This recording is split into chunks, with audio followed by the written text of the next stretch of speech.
welcome back to another video. Today is the final video of 2025. Now, what a way to end the year by updating you all on what the changes have been to the layout since, well, whenever the last layout update has been. Quite a lot has changed. We will go through all the way from one end of the layout to the other.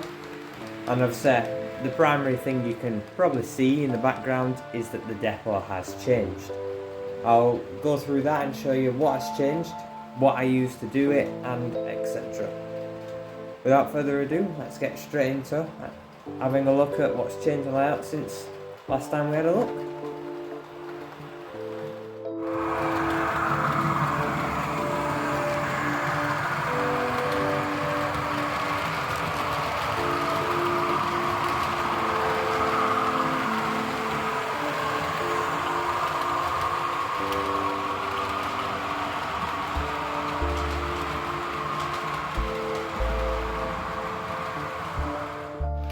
Now, starting off at this end of the layout, as you can still see, we haven't fitted the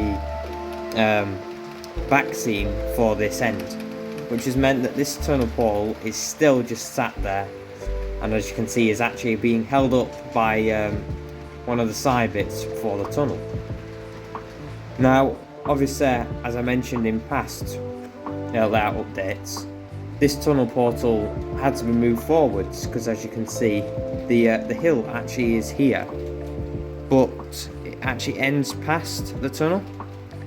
Now, that was extended because the tunnel portal used to be further back, but now the tunnel portals had to be moved forwards due to this is a bit of a tunnel portal's not actually quite wide enough if it was further back, because obviously the trains were still on the corners.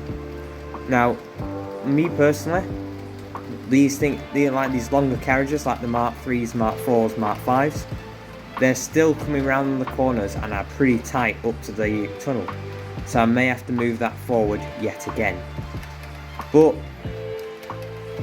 we've just got to do what we've got to do for operational constraints. We've also been starting to work with static grass.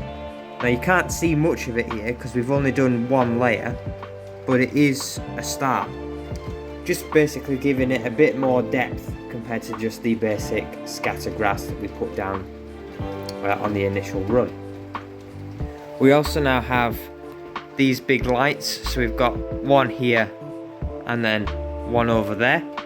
These two lights just provide a bit more light onto this side of the layout, as there isn't any lights from the ceilings above that directly pointed onto this area, which made it rather dark for when trains were passing.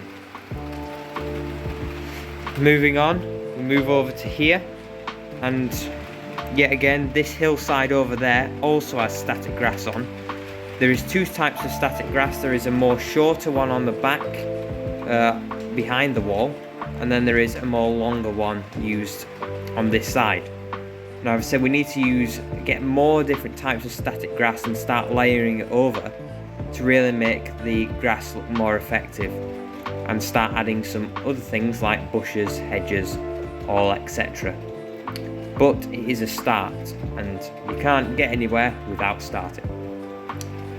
Now, if we move on to just over here,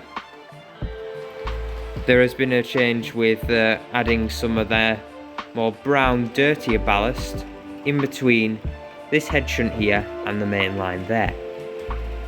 Now, that was decided to do because it felt like it gives a more like separation between the main line and the depot area, whereas before it was just the standard white ballast like up here between the two.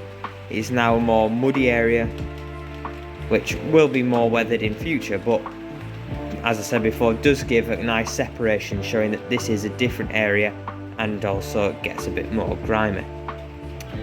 Right, if I just move to the front of the layout to continue, and we'll get on and have a look at the depot on that side.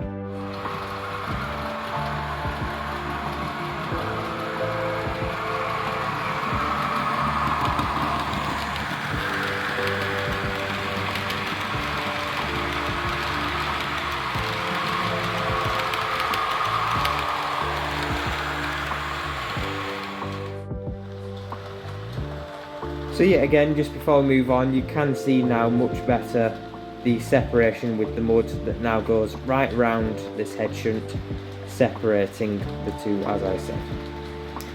Now a big change you can see, well, I won't say a big change, a bit of a change is that the fueling point is no longer here, next to this siding.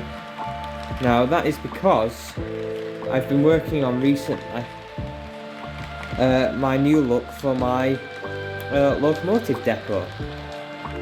Now, as you can see, it does look rather different compared to what it was before, and that is primarily because now the old depot did feature the shed on this line where the 37 is and where the King is, and that back line where the Flying Scotsman and the West Coast 37 was the outside line, like what the large logo 37 is sat on now.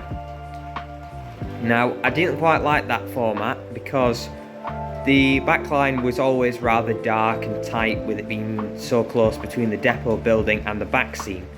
So I decided it's time to basically take up the track, realign it, so the track where the King is had to be moved over a bit, because as you can see, the gap between the lines needed for the depot and the single line by itself is different sizes. So I had to realign the track where the King is so it'd be closer to the back line, giving it room for the lines to sit perfectly for the engine shed roads. This then meant that I did remove the pit that was on where the King is, and now we're just left with one road with the pit, which is just nicely here with the refueling point, providing a much easier way of seeing locals that are sat outside rather than them being hidden behind the shed building. So you can also see that I've now got a different type of depot ground base, if you will, like a concrete area. Now before I did use this like weird sort of foam thing that I painted and just stuck in between the tracks, which you can actually see the remnants of just there in between the tracks, which I've tried to hide a bit. Now that was good, but it kept, over time it was peeling up and started looking horrible, and the locals kept catching on odd times. So this time I decided to opt for using Daz modelling clay to make the base. Now obviously this is the first time I'm using Daz, so it's obviously not 100% perfect, and obviously it does need to have some weathering to it to make it look a bit more used and weathered, rather than all this bright white looking as if it's snowed in just one weird patch around the depot. But I must say the depot was much needed for this improvement, and has severely, majorly improved from its predecessor. Then just moving on past the depot, we come to what was the town scene. Now the town is currently gone because building a town is not exactly what I wanted to do. So there will still be some form of footbridge as there is here, which will bring you to a station building there to get you onto a road that will run just here. And the road will curve round and go off, disappear somewhere over there. And then we're thinking of having some sort of hill maybe that goes up there with maybe something sat on the top of it. And then forming a bit of a hill embankment where the marked lines are, because we need to cut that bit out of the board and have that slowly sloping down to the depot down there. Now the thought behind this is, one, because I didn't really want buying buildings that are like from Batman and stuff cost a lot of money, and building car kits as well, not exactly what I wanted to do. So we came up with the idea that here, this side of the layout, where there is no scenery, front here, is where the town technically would be, and you would come this way to the left to go to your house or something if you lived here at this local station. Now it does mean that we finally are getting a bit of a plan, because this has always been the area of the layout that we've not really known what to do. Now we are slowly getting an idea of what to do. Progress may actually finally start to change here. Much like, rather than just changing areas that have already been done, or areas that have been turned out rather nice, like the other end.